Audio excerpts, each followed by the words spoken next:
Good morning. Um, it's been a little less than a week, but today is going to be kind of a cool thing. I'm going to try to shorten this thing down and break it down again into even better, more detailed sections. Today is going to be all about self awareness. I kind of led into it in the last video. This video, I want to give you a thorough understanding, some helpful tips on kind of how to really become more self-aware. I do believe, that the principle that we got to do, or we have to understand more or less, is to one, how to become more self-aware. Two, how to use that to become an improvement upon ourselves, and then take that and help others become an improvement for themselves and other people in their lives as that cascades, and then reaches different people. This is something that is taught, talked about, researched from everywhere from Harvard to Yale.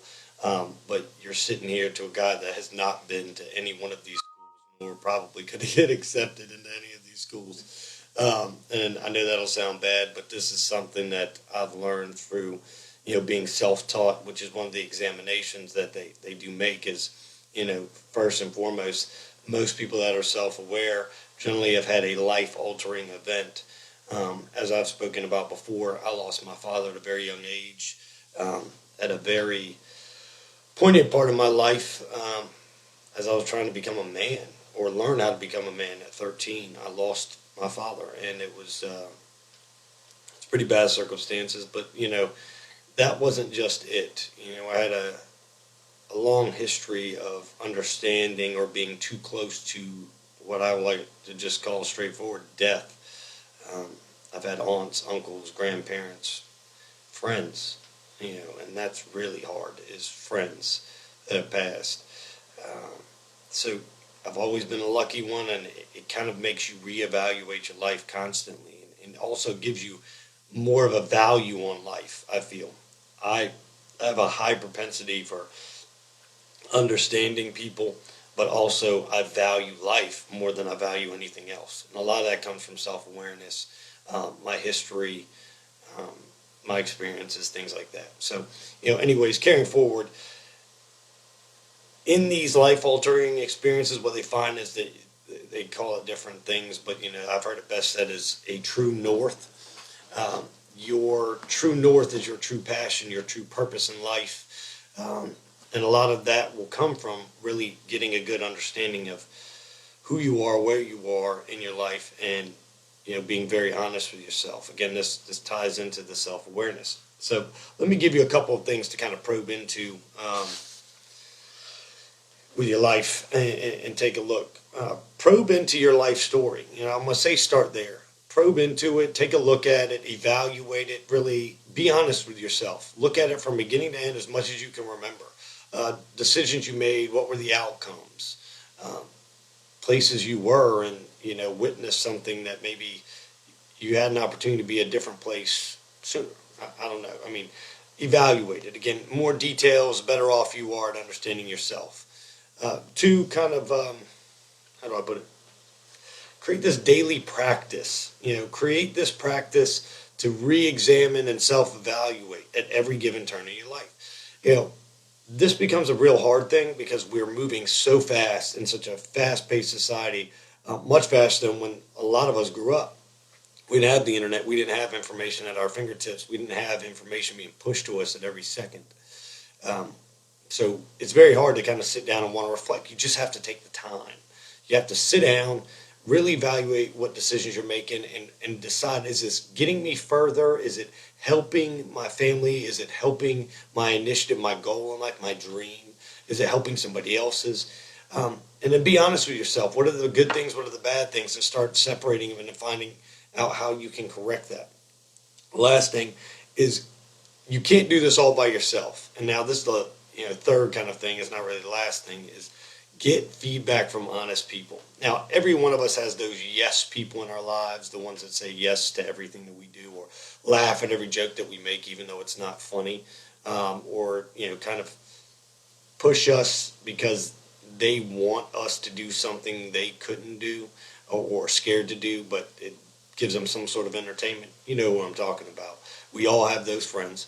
I'm talking about go to those honest friends, those ones that are straightforward. Your sisters, your brothers, um, people that you've had the longest term relationship that really, they're not really scared of hurting your feelings. Get that feedback from them. It's probably some of the most valuable feedback you'll ever get, and get it daily, so that you're not waiting in your life and having to course correct things as you go along and dealing with a lot more frustrations and stress than maybe what you should be dealing with if you just altered a couple things. But self awareness comes to this point where the more you practice it, the more self aware you become. The more you sit down and ask yourself and evaluate yourself and decide that you're going to change things and look at things in a harsh way. Best put, it's the man in the mirror aspect. It's very hard for me to sit and listen to a lot of people that uh, judge others without understanding that they themselves carry a lot of the characteristics that they're judging other people for. But again, I understand they're probably not self-aware. So in that, my job is not to argue. My job is not to sit there and hate or discriminate or judge. My job is to give understanding, but then also educate. We want to fix some of the problems that we're at. We'll look at the self-evaluation, this self-awareness, we're calling it, and we'll all start to get better by this, but it starts as individual circumstances and goes out. We're never going to be able to right the ship, fix the wrongs without each and every single one of us going through this period of self-reflection, self-analysis, self-awareness, taking the feedback, and then improving ourselves first. Now, I'm not saying that these problems are going to get, not get fixed, for many, many years. I'm saying, no, what we need to do in order to fix it is to start right here, start with ourselves. And so if I'm going to give you information that's going to help you, that's going to best serve our communities, that's going to stop some of the racial tension, stop the racism, stop the placism, stop the how do I put it, the separation, the segregation that's happening, the grouping that we're doing, the violence. I mean, you name it. The problems that we have are just astronomical. It's so hard to sit here and even think about all the problems we share in this world that we can fix if we start right here working on self-awareness. I'm going to give you one huge idea to tie this up. And again, I like to give you an example using my own personal experiences so you understand how real and palatable this is, on a daily basis for me. But also, again, maybe this will be the aha moment that'll get you to go out and start evaluating this, reading more about it, and doing it for yourselves. Um, in my life, I told you I was kind of triggered by the event of my father. Well, that was a start. My father passed, and his body was found in the Savannah River in Georgia. Now, you would think that this would make me value life so much. No, it made me angry. It made me a hard to get through, hard-headed teenager that did a bunch of stupid crap. Now, again, when I say stupid crap, to elaborate on it would be hours of storytelling for you at this point. The multitude of stupid things that I did. But carrying forward, I did a lot of stupid things for those years of my youth, 13, 14, 15, 16, 17, 18. It wasn't really until I had a huge, fight, and I call it a brawl, more or less. It was me, my friends, and a huge brawl of people. And I noticed that, people were getting hurt, things were happening, and it just always seemed like the fighting that I was doing was never going anywhere. The violence kept bringing me more violence. So the fight I thought that I was justified in making was wrong, because these people didn't do anything wrong to me. They didn't take anything from me. They didn't hurt me. I was just angry at the world because my father had been taken from me. These people didn't do it, but I put a lot of my emphasis and my anger on fighting somebody that may have just looked at me the wrong way or done something or said something to one of my friends or, being defensive over, nothing really. So, I had to become more self-aware, but you would think that with my father passing, that would start to change. Well, it kind of did because I started seeing that and it caused some other issues in my life to happen. But it wasn't until that big brawl, and then coupled with I was getting ready to fail high school, that kind of did a lot to me to self-evaluate. I didn't want to be the stupid kid. I didn't want to be the one that was 18, 19, 20, 21 still in high school. The oldest kid in school, more or less, that was not really cool to me. So I started redefining what I thought was cool, and being the fighter or the person that, was, you know, always down to go help out and be a part of something. I didn't have to be that.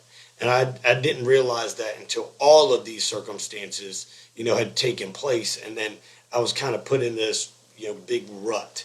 And sometimes I think we find in our biggest ruts is when we really find that self-awareness, or we start to realize that we can actually control and change things in our lives and other people's lives by just being aware of our faults, our positives, our negatives, and embracing them all, but trying to fix our negatives and then, use our positives to help others, build their lives and enhance their communities. So hopefully this video will help you.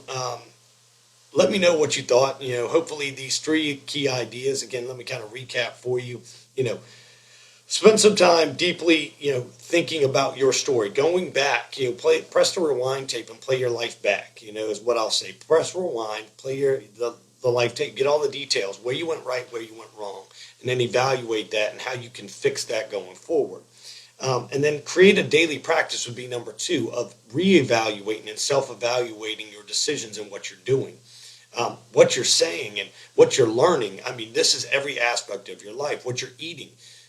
In this, you'll become more self-aware and start to improve all areas of your life. But then again, that'll cascade out and bring some positivity to not only your community, your family, your friends, but, the world, at large. And then thirdly, the last thing I was trying to leave you with was, getting that feedback from your friends, your family, that honest feedback, not the yes man, the no, the no only when it's something really tight. No, I want the absolute 100% honest truth. So go to those people, get that feedback, and don't get hurt by it, improve by it. Become more self-aware, and then help that person and give them the same thing. Let's share this. Let's be honest. Let's not wear our negatives as, embarrassment. Let's take it as a point to prove, because we all have our negatives to where we can improve upon that.